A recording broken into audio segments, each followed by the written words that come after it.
Panorama group, जो सोचता है वो करता है। अंजलि पर हवलदार अजय कुमार, व्हाइट शॉक्स घोड़े पर हवलदार विद्याशंकर यादव, विक्टोरिया घोड़ी पर हवलदार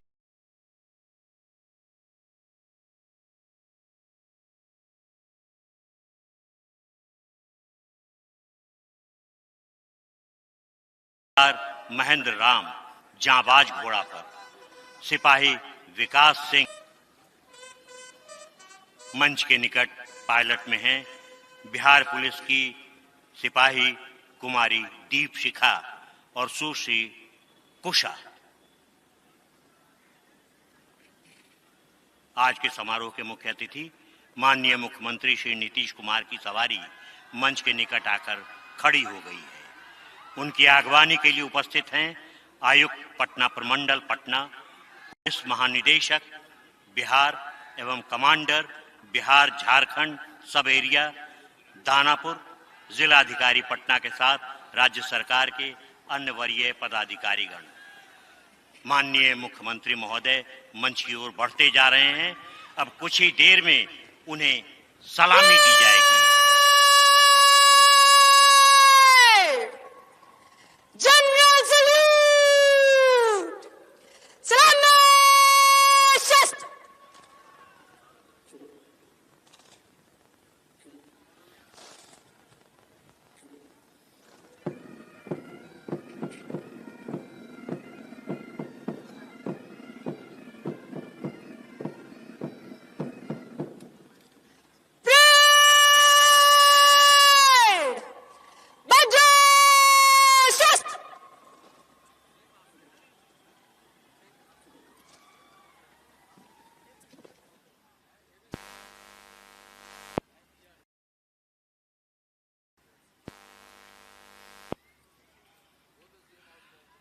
आजादी के शुभ अवसर पर परेड में भाग लेने वाली टुकड़ियों का निरीक्षण हेतु समारोह के मुख्य अतिथि से अनुरोध करने के लिए परेड कमांडर भारतीय पुलिस सेवा की अधिकारी सुश्री दीक्षा शक्ति और सुरक्षा का प्रतीक चमचमाते क्रीज को हाथ में लिए सधे और चुस्त कदमों की चाल से मंच की ओर आकर खड़ी हो गई हैं।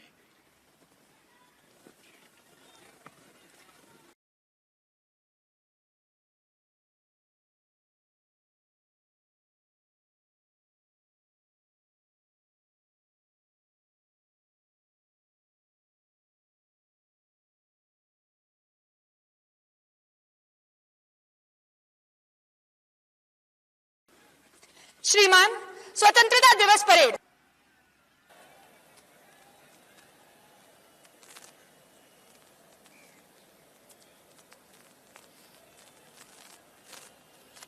नंबर 1 कंपनी खड़ा रहे,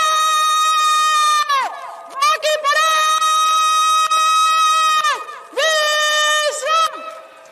माननीय मुख्यमंत्री महोदय अब खुली जीप पर सवार होकर परेड का निरीक्षण करने जा रहे हैं। साथ में हैं पुलिस महानिदेशक बिहार और परेड कमांडर सुश्री दीक्षा।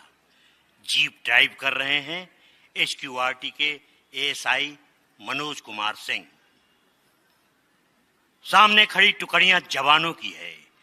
सीमाओं पर चौकसी का सवाल हो या दुश्मनों से अचानक हमले का बवाल, आतंकवादियों से दो हाथ करने हो या सांप्रदायिक दंगों से जूझना हो, इन जवानों के बिना विपरीत परिस्थितियों से निपटने की कल्पना भी संभव नहीं है।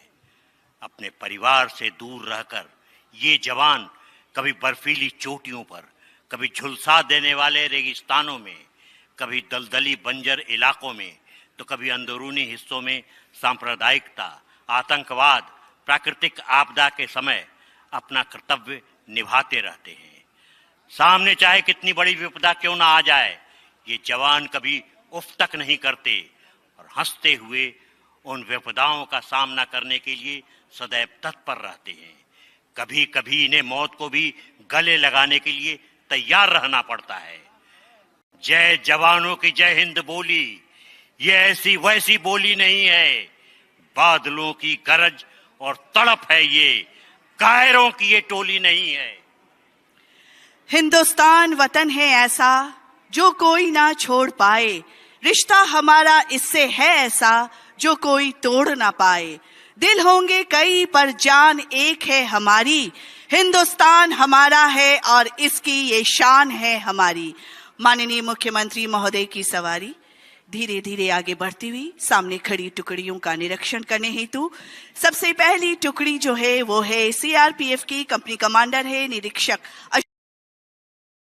Ashok Kumar, platoon commander sub inspector Niranjan, sub inspector Harendra Singh एवं इंस्पेक्टर रामफल मांझी। आईटीबीपी दूसरी टुकड़ी company commander inspector Sanat Kumar Ojha, platoon commander ASI Sohan Lal Saini, ASI Sandeep. तीसरी टुकड़ी है एसएसबी कंपनी कमांडर इंस्पेक्टर निरीक्षक अफसर खान, प्लाटून कमांडर उप निरीक्षक सुनील कुमार, उप निरीक्षक गौरव शर्मा। एसटीएफ चौथी टुकड़ी है company commander inspector Shyam Sundar Kumar, platoon inspector Ajay Kumar, sub inspector Shahid Hussain. BSAF 1 Gorkha battalion company commander निरीक्षक Shyam Ram, platoon commander SIA Jagat Prayag, SIA Lal Bahadur Rai. BSAF 2 महिला commando company commander inspector Pagan Pudu, platoon SI Sudhir Singh, SI Tahsildar Prasad. Jharkhand arms police पहली बार भाग ले रही है। कंपनी कमांडर है ASI Amit Kumar Kisku, platoon SI Sushil Tirkey, SI Arvind Kumar Singh. Bihar police पुरुष company commander sergeant Gautam Prince, platoon sergeant Gautam Kumar, sergeant Ravikant Shukla. Bihar police महिला company commander sergeant Appi Kumari, platoon sergeant Sujata Kumari, sergeant Kavita Kumari. Jail police company commander assistant superintendent Sushri Jyoti Kumari, platoon assistant superintendent Sushri Riya Kumari, assistant superintendent Sushri Kumari Kajal. मद्य निषेध उत्पाद विभाग company commander SI Deepak Kumar, platoon SI Rana Vikas Kumar, ASI Dhirendra Kumar Singh. Bihar home guard शहरी company commander ASI Rakesh Kumar Mahto, platoon SI Sudhir Kumar Jha, SI Vashishtha Kumar Vidyarthi. Home guard ग्रामीण company commander inspector Dilip Kumar Thakur, platoon SI Harkesh Singh, SI Ashwini Kumar Tiwari. NCC army boys company commander senior under officer Suraj Kumar, platoon under officer Shreyansh Kumar, cadet Satyam Bharti. NCC army girls company commander under अफसर Nishu Kumari, cadet Saloni Pandey, under अफसर Neha Kumari. NCC navy company commander cadet Anita Kumari, platoon commander cadet Aditi Raj, leading cadet Rani Kumari. NCC air force company commander flight cadet Nandini Singh, platoon commander flight cadet Khushi Rani Vidyuttama Mishra. Bihar scout एवं guide boys and girls company commander Drishti Narayan, platoon commander Amrita Singh, Amit Kumar. स्वान दस्ता company commander नेतृत्व कर रहे हैं हवलदार Bharat Ram.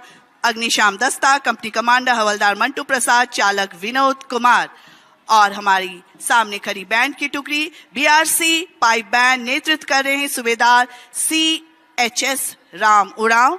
बीसैफ 1 pipe band नेतृत्व कर रहे हैं सिपाही Saurabh Thapa. BSAF 5 pipe band नेतृत्व कर रहे हैं हवलदार गौस मोहम्मद मियां।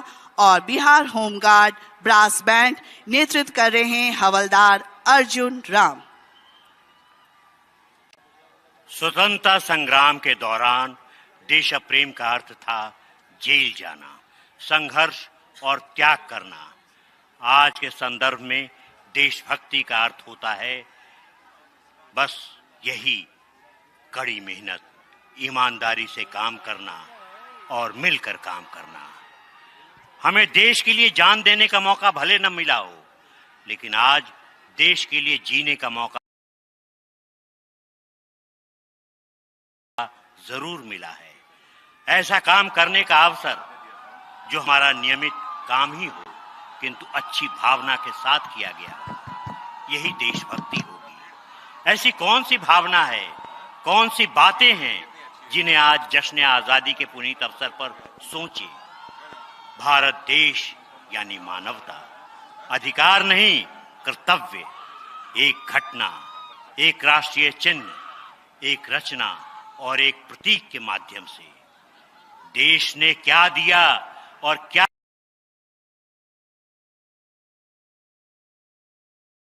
किया, यह सोचने का बजाय देश को हमने क्या दिया।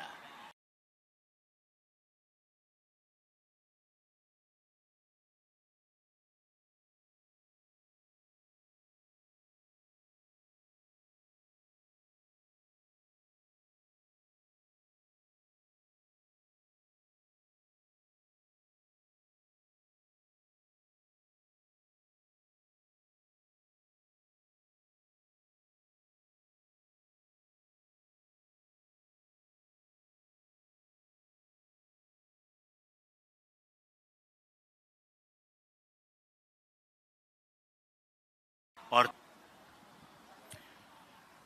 गूंज रहा है दुनिया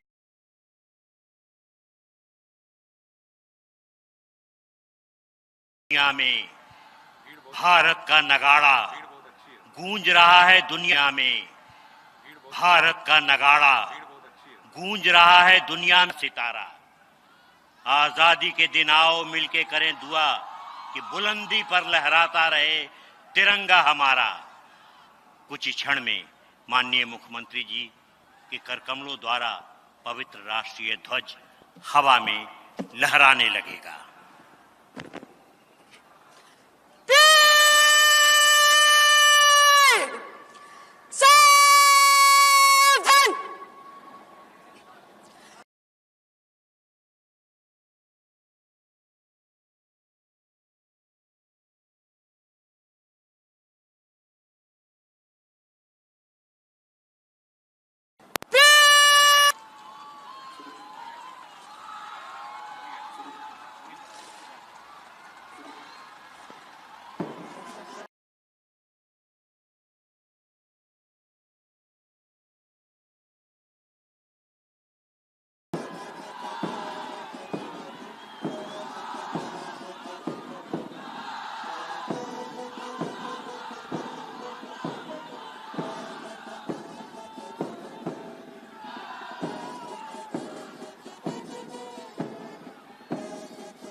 पिंगले वेंकैया द्वारा डिजाइन किए गगन में लहराते इस राष्ट्रीय ध्वज को हम सादर नमन करते हैं।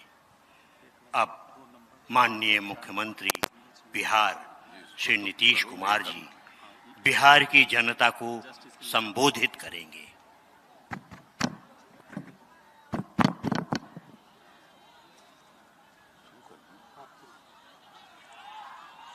प्रिय बिहार वासियों, 78वें स्वतंत्रता दिवस के पावन अवसर पर मैं समस्त बिहार वासियों को हार्दिक बधाई देता हूं। आज का दिन हम सभी भारतवासियों के लिए गौरव का दिन है। राष्ट्रभक्तों के साहस, त्याग एवं बलिदान के फलस्वरूप 15 अगस्त 1947 को हमारा देश आजाद हुआ। आज के दिन हम उन स्वतंत्र सेनानियों को श्रद्धा सुमन अर्पित करते हैं जिन्होंने आजादी की लड़ाई में अपने प्राणों की आहुति दी। उनके उच्च आदर्श मैं उन वीर जवानों को भी नमन करता हूं जो बहादुरी से देश की सरहदों की सुरक्षा कर रहे हैं। उनके बलिदान को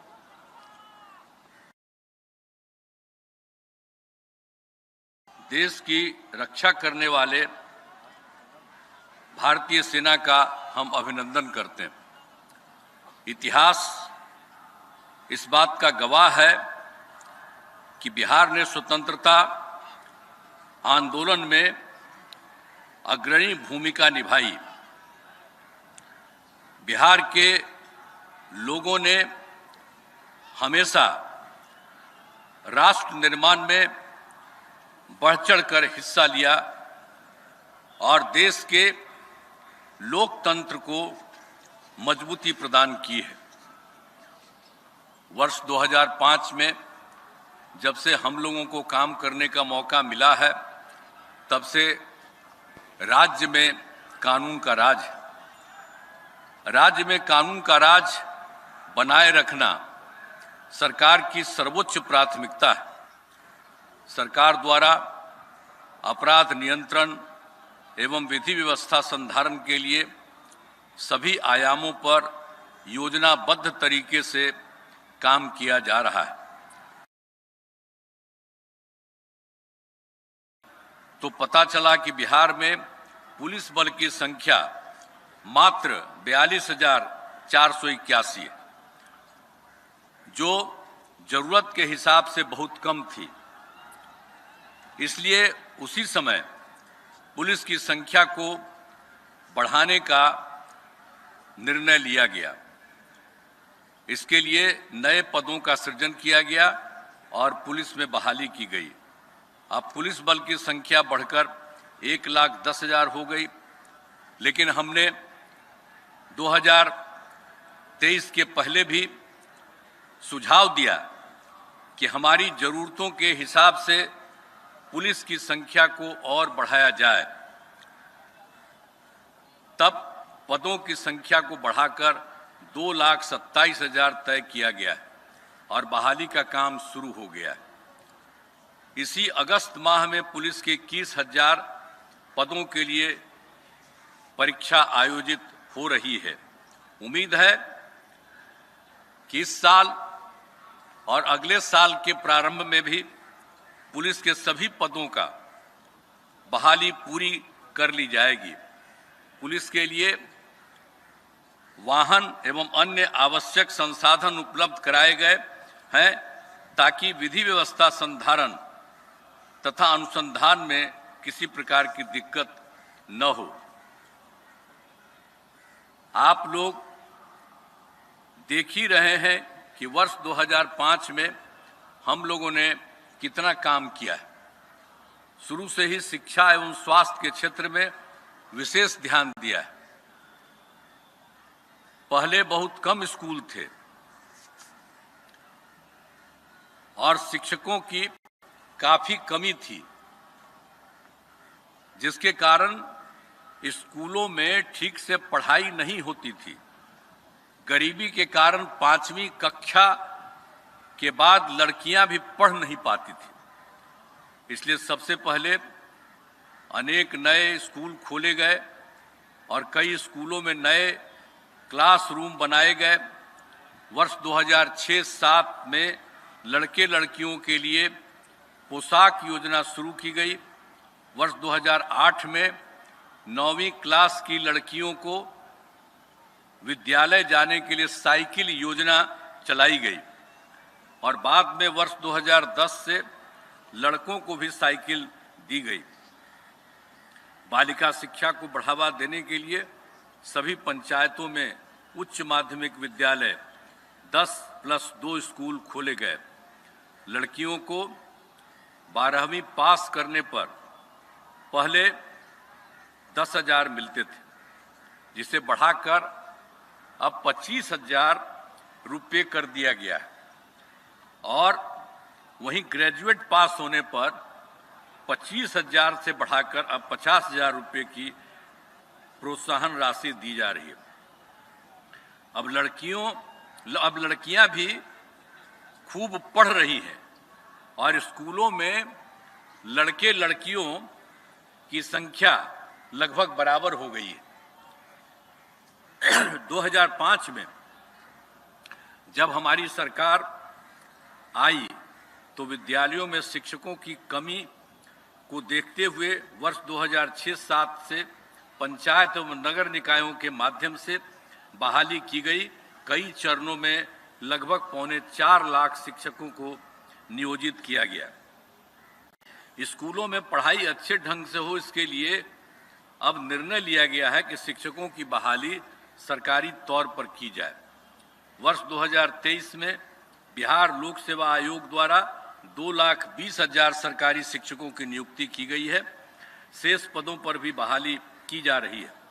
नियोजित शिक्षक भी हमेशा चाहते थे कि उन्हें सरकारी शिक्षक बनाया जाए। इसे देखते हुए इन शिक्षकों को सक्षमता परीक्षा के माध्यम से सरकारी शिक्षक बनने के अवसर दिए जा रहे हैं। पहली सक्षमता परीक्षा में पास होकर लगभग 1,80,000 नियोजित शिक्षक सरकारी शिक्षक बन गए। जो शिक्षक अब बच गए हैं उन्हें भी सरकारी शिक्षक बनने के लिए मौके दिए जा रहे हैं। शुरू से ही सभी स्वास्थ्य सेवाओं में सुधार किया गया।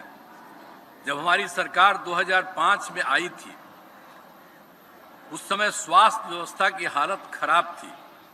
आप सब जानते हैं सरकारी अस्पतालों में डॉक्टरों की कमी थी। अस्पतालों में दवा एवं अन्य सुविधाएं भी नहीं थी। प्राथमिक स्वास्थ्य केंद्रों में तो इलाज के लिए प्रति माह मात्र 39 मरीज ही आते थे एक महीने में, और प्रतिदिन 1 या 2 आते थे। वर्ष 2006 से अस्पतालों में मरीजों को मुफ्त दवा, स्वास्थ्य जांच एवं एम्बुलेंस की सुविधा दी गई। साथ ही डॉक्टरों की बहाली की गई और अस्पतालों में डॉक्टरों की उपस्थिति सुनिश्चित कराई गई। अब सुविधाएं काफी अच्छी हो गई हैं, जिसमें प्राथमिक स्वास्थ्य केंद्र में हर महीने औसतन 11,000 से अधिक मरीज पहुंच रहे थे। तो जब हम लोगों को मौका मिला था तो उस समय कितना था सब लोग जानते थे, 29 मरीज एक महीना में। अब हम लोगों को मौका मिला तो जितना काम करवा रहे हैं तब समझ रहे हैं ना कि प्राथमिक स्वास्थ्य केंद्र में हर महीने औसतन 11,000 से अधिक मरीज पहुंच रहे हैं। पहले राज्य में केवल 6 सरकारी मेडिकल कॉलेज एवं अस्पताल थे। उस कारण यहाँ के छात्र डॉक्टर की पढ़ाई करने राज्य के बाहर जाया करते थे। डॉक्टर की कमी होने के कारण यहाँ के लोग इलाज के लिए भी राज्य के बाहर जाते थे। इसलिए सरकार ने निर्णय लिया कि राज्य में मेडिकल कॉलेज की संख्या बढ़ाई जाएगी। अब मेडिकल कॉलेज की संख्या बढ़कर 11 हो गई है और इसके अतिरिक्त 15 और नए मेडिकल कॉलेज बनाए जा रहे हैं, काम चल रहा है। इसके अतिरिक्त पटना मेडिकल कॉलेज एवं हॉस्पिटल PMCH आप सब जानते ही हैं को 5,462 बेड की क्षमता वाले आधुनिक विश्व स्तरीय मेडिकल कॉलेज एवं अस्पताल बनाया जा रहा है। उसका एक हिस्सा पूरा हो गया है, बाकी हिस्सा काम हो रहा है, हम बराबर देखते रहते हैं। और उसके साथ कई मेडिकल कॉलेज अस्पताल में भी बेड की संख्या बढ़ाई गई है। कहीं कहीं हम लोगों ने 2,500 कर दिया है। कैंसर के रोगियों के इलाज के लिए टाटा मेमोरियल के सहयोग से मुजफ्फरपुर में आधुनिक कैंसर अस्पताल विकसित किया गया है। सभी मेडिकल कॉलेज एवं अस्पतालों में भी कैंसर रोगियों के प्रारंभिक जांच एवं इलाज की व्यवस्था की जा रही है। राज्य में सभी अस्पतालों में मरीजों एवं उनके परिजनों के खाने के लिए दीदी की रसोई शुरू की गई है। अब जिला अस्पतालों में साफ सफाई का कार्य भी जीविका दीदी के द्वारा कराने का निर्णय लिया गया है। मुझे याद है कि वर्ष 2003 में तत्कालीन प्रधानमंत्री श्रद्धेय अटल बिहारी वाजपेयी जी के कार्यकाल में एम्स पटना बनाने की स्वीकृति दी गई। तो आप सब जानते ही हैं कि अब पूरी तरह संचालित है, जिसका लाभ बिहार के लोगों को मिल रहा है। अब इसके अलावे वर्तमान केंद्र सरकार ने पहले ही तय किया और यहां के लिए एक नया एम्स देने का, जो बाद में तय हो गया कि दरभंगा में ही वो बनेगा और अब इसका निर्माण जल्द ही शुरू होने वाला है। राज्य में सड़कों पुल पुलियों का निर्माण कराया गया है। राज्य के सुदूर क्षेत्रों में 6 घंटे में राजधानी पटना पहुंचने का लक्ष्य वर्ष 2016 में ही पूरा कर दिया गया। इसके बाद सरकार ने इस लक्ष्य को 5 घंटे करने का निर्णय लिया है। इसके लिए बड़ी संख्या में सड़कों एवं पुल पुलियों का निर्माण कराया जा रहा है। इनमें मेंटेनेंस का भी काम किया जा रहा है। शहरी क्षेत्रों में जाम की समस्या से छुटकारा पाने के लिए पटना सहित कई जिलों में एलिवेटेड रोड एवं फ्लाईओवर आदि का निर्माण कराया जा रहा है। पटना में पाटली पथ एवं अटल पथ का निर्माण कराया गया। साथ ही पटना में गंगा नदी के किनारे दीघा से दीदारगंज जेपी गंगा पथ का निर्माण कराया जा रहा है, जो दीघा से कंगन घाट तक चालू हो गया है। आगे दीदारगंज तक का काम दिसंबर 2024 तक पूर्ण कर लिया जाएगा। इसे पटना के कच्ची दरगाह में बन रहे 6 लेन पुल से जोड़ा जा रहा है। इन पथों के निर्माण से यहाँ के लोगों को काफी सुविधाएं हो रही हैं एवं पटना की सुंदरता भी बढ़ी है। आप भी सब तो जा करके घूमते ही होंगे, ये हम बता रहे हैं। तो ऐसा थोड़ी है कि लोग नहीं जाते हैं, बराबर जाते रहते हैं। और शाम में कितना देर तक, रात तक लोग रहता है, कितना अच्छा हो गया है। और अब आप जान दीजिए कि हम लोग उसके बारे में और सोच लिए। जेपी गंगा पथ को पश्चिम की तरफ आरा में बने वीर कुंवर सिंह सेतु तक तथा पूरब की तरफ मोकामा में गंगा नदी पर सबसे पहले बने राजेंद्र सेतु तक विस्तारित करने का राज्य सरकार ने निर्णय लिया है। तब लोगों को कितना सुविधा होगी यहां से वहां जाने में। ये सब हम लोगों ने तय किया, इसलिए बता देना चाहते हैं। वर्ष 2015 में 7 निश्चय के तहत हर घर तक बिजली, हर घर नल का जल, हर घर शौचालय तथा टोलों को पक्की सड़कों से जोड़ने का काम पूरा हो गया। यह भी देखा गया है कि कुछ नई बसावटें एवं घर बन गए हैं। इसलिए इस नए आवासों एवं छूटे हुए घरों में इन योजनाओं के निर्माण का काम मार्च 2025 तक पूरा कर लिया जाएगा। 2020 से 7 निश्चय 2 के तहत सभी योजनाओं पर काम चल रहा है। उनमें से मुख्य योजनाएं जैसे हर खेत तक सिंचाई का पानी का कार्य प्रगति पर है, इसे जून 2025 तक पूर्ण कर लिया जाएगा। 7 निश्चय 2 के तहत टेली मेडिसिन योजना शुरू की गई है, जिसमें गांव में ही रहकर डॉक्टर से परामर्श प्राप्त किया जाता है। वर्तमान में टेली मेडिसिन की सुविधा 9050 स्वास्थ्य उपकेंद्रों पर उपलब्ध है। यहां से अब तक 1,58,00,000 से अधिक लोगों ने इसका लाभ लिया है।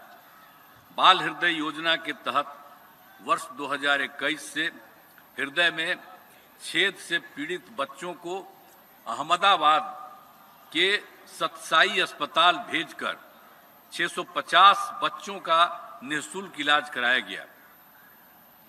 इसमें बच्चों एवं उनके माता पिता को भेजने का खर्च राज्य सरकार द्वारा वहन किया गया। अब इन बच्चों का इलाज पटना में IGIMS और IGIC में भी शुरू हो गया। अब जिन बच्चों को बाहर भेजना पड़ता है वहां भेजा जाता है, लेकिन अब ज्यादातर लोगों का, बाकी बच्चों का इलाज पटना में ही हो रहा है। इसके तहत अब तक 1457 बच्चों का इलाज कराया जा चुका है। सरकार द्वारा महिला सशक्तिकरण कर जोर दिया गया और महिलाओं को रोजगार देने एवं उन्हें आत्मनिर्भर बनाने के लिए कई कदम उठाए गए। महिलाओं के लिए वर्ष 2006 में पंचायती राज संस्थाओं एवं वर्ष 2007 में नगर निकायों में 50% आरक्षण से सुरक्षा दी गई। अब तक पंचायतों और नगर निकायों में 4 चुनाव हो चुके हैं, जिनमें महिलाओं की भागीदारी 50% से कुछ और अधिक भी हो गई है। वर्ष 2013 में पुलिस में महिलाओं के लिए 35% आरक्षण का प्रावधान किया और अब बिहार पुलिस में महिलाओं की संख्या लगभग 30,000 है। इसमें पुलिस में महिलाओं की भागीदारी पूरे देश में सबसे अधिक है। वर्ष 2016 से महिलाओं को सभी सरकारी नौकरियों में 35% आरक्षण दिया जा रहा है। पहले बिहार में स्वयं सहायता समूह की संख्या बहुत कम थी।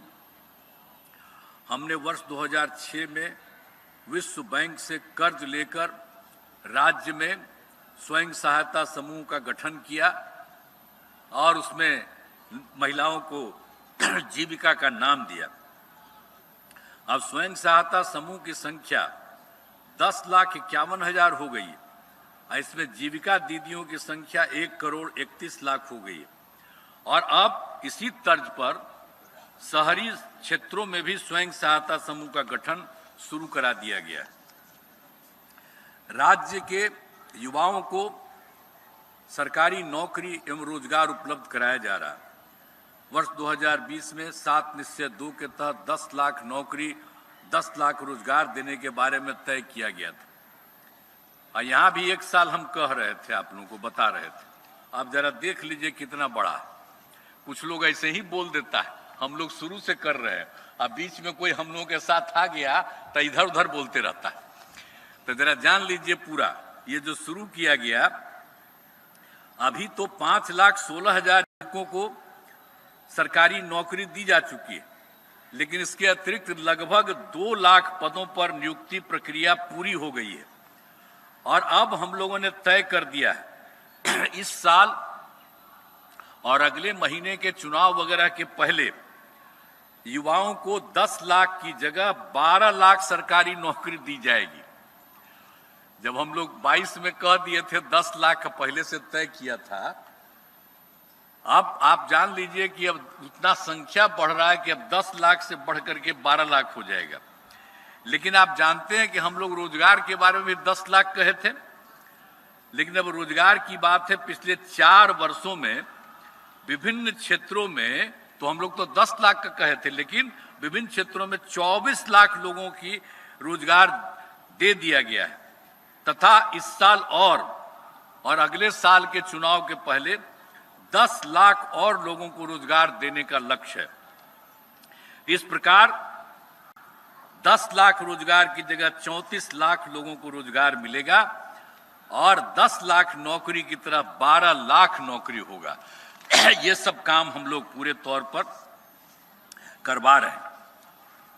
हमने सभी धर्म एवं जात के लोगों के लिए काम किया है, चाहे हिंदू हो, मुस्लिम हो, दलित हो, महादलित हो, पिछड़ा हो, अति पिछड़ा हो, अपर कास्ट हो, सभी के लिए काम किया गया। अनुसूचित जाति एवं अनुसूचित जनजाति तथा अति पिछड़ा वर्ग के छात्र छात्राओं के लिए बड़ी संख्या में आवासीय विद्यालय एवं छात्रावासों का निर्माण कराया जा रहा है। वर्तमान में अनुसूचित जाति एवं जनजाति के छात्र छात्राओं के लिए 91 आवासीय विद्यालय संचालित हैं। राज्य सरकार द्वारा अनुसूचित जाति के 50,000 से अधिक आबादी वाले 40 प्रखंडों में नए आवासीय विद्यालय बनाने का निर्णय लिया गया, जिसमें से 20 आवासीय विद्यालय का निर्माण चल रहा है। अगले वर्ष तक सभी आवासीय विद्यालयों का निर्माण करा दिया जाएगा। सभी जिलों में अति पिछड़ा वर्ग के लिए जननायक कर्पूरी छात्रावास का निर्माण कराया गया है। सभी जिलों में अति पिछड़े वर्ग के लिए कन्या आवासीय विद्यालय बनाने का निर्णय लिया गया है। 11 जिलों में कन्या आवासीय विद्यालय संचालित है। 27 जिलों में नए कन्या आवासीय विद्यालयों का निर्माण कार्य जारी है। साथ ही इन सभी वर्गों के युवक युवतियों को सिविल सेवा प्रोत्साहन, ग्राम परिवहन योजना एवं उद्यमी योजना का लाभ दिया जा रहा है। मुस्लिम समुदाय के लिए भी वर्ष 2005 के बाद सरकार ने काफी काम किया, इसको सब लोग जानते ही है। इस वर्ग के युवाओं के लिए मुस्लिम युवाओं के लिए विद्यार्थी प्रोत्साहन, छात्रवृत्ति, मुफ्त कोचिंग आदि योजनाएं चलाई जा रही। मदरसों को सरकारी मान्यता दी गई एवं मदरसा के शिक्षकों को सरकारी शिक्षकों के बराबर वेतन दिया गया। ये काम हम लोगों ने कर दिया। अब वर्ष 2006 से कब्रिस्तान की घेराबंदी शुरू कर दी गई और उस समय ये निकला था कि 8,000 के करीब है, तो 8,000 से भी ज्यादा कब्रिस्तानों की घेराबंदी हो गई और बाद में फिर 273 कब्रिस्तानों को और चिन्हित किया गया, जिसमें 746 कब्रिस्तानों की घेराबंदी पूर्ण कर ली गई है। 151 कब्रिस्तानों की घेराबंदी अंतिम चरण में है और 376 प्रक्रियाधीन है। तो उनके लिए इतना सारा मदद किया गया है और पहले कोई मदद नहीं था। 5 के पहले जो लोग शासन में था और हम लोग आकर के सबके लिए मदद किए। जो भी आपको बता दिए कि हिंदू हो, मुस्लिम हो, कोई हो, दलित हो, महादलित हो, पिछड़ा हो,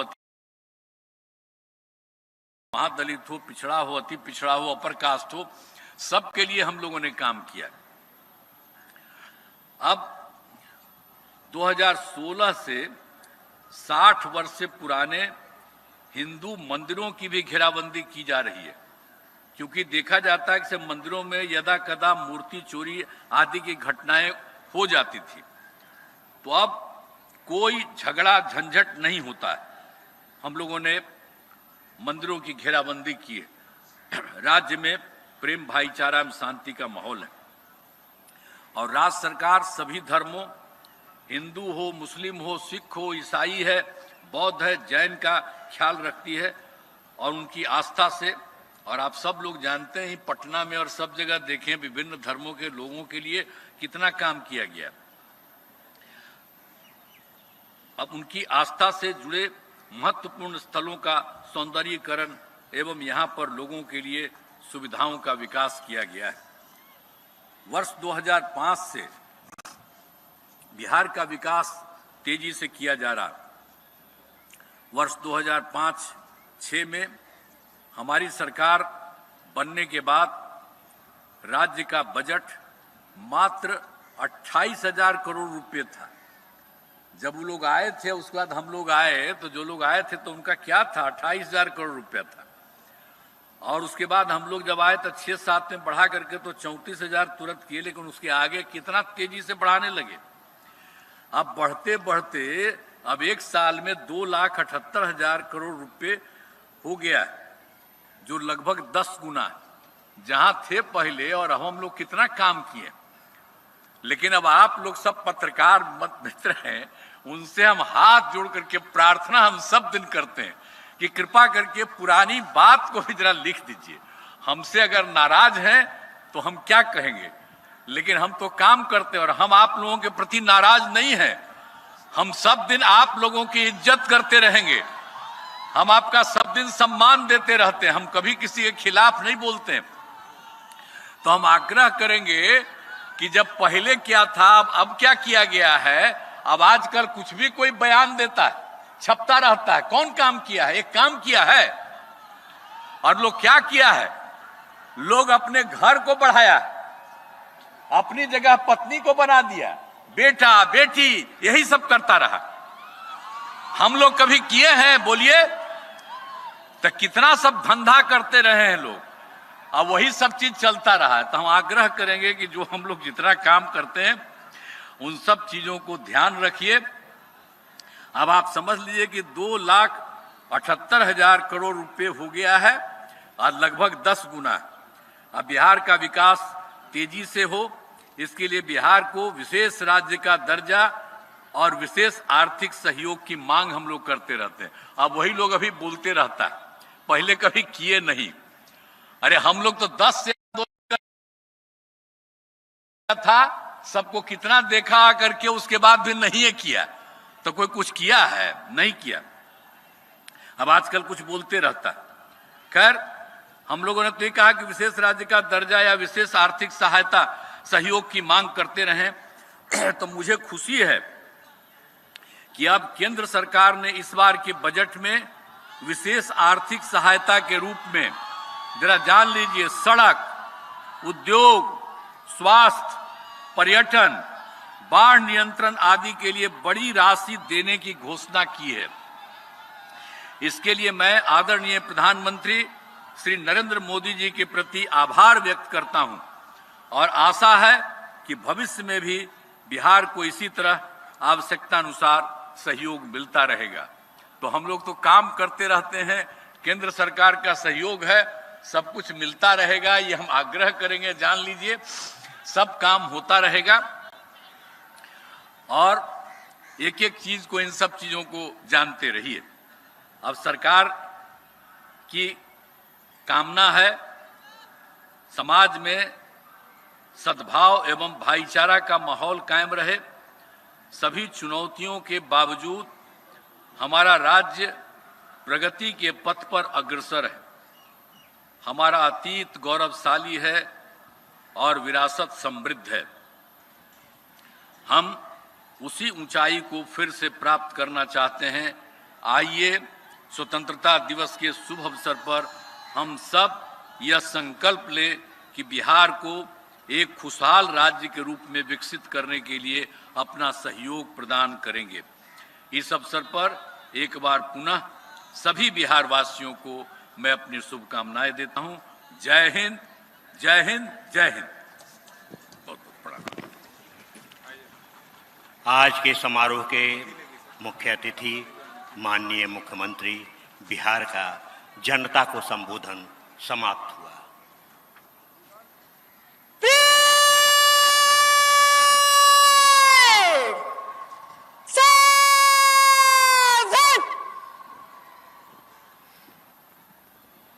अब परेड कमांडर, भारतीय पुलिस सेवा की अधिकारी सुश्री दीक्षा आज के समारोह के मुख्य अतिथि से परेड विसर्जन की अनुमति प्राप्त करने के लिए हाथ में चमचमाते क्रीज को उठाए सधे और चुस्त कदमों की चाल से सलामी मंच की ओर आ रही हैं। श्रीमान, स्वतंत्रता दिवस परेड संपन्न हुई। परेड को विसर्जन करने की अनुमति चाहती हूं।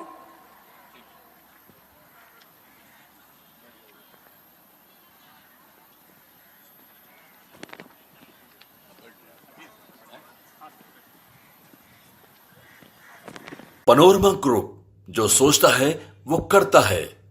अगर ये वीडियो पसंद आई और वह बिहार के राजनीति और बिहारियत से सरोकार रखेनी तो सब्सक्राइब बटन दबा के चैनल के सब्सक्राइब कर ली। ओजे एगो घंटी बा, ओकरा बटन दबा देला से कुल सटीक और मारक खबर रुआ मुफ्त में मिल जाई। अगर रुआ पत्रकारिता के हमनी के नया प्रयोग में सहयोग कर चाहतानी तो ज्वाइन बटन दबा दी। पेटीएम नंबर नोट कर ली 9386 816 700। धन्यवाद।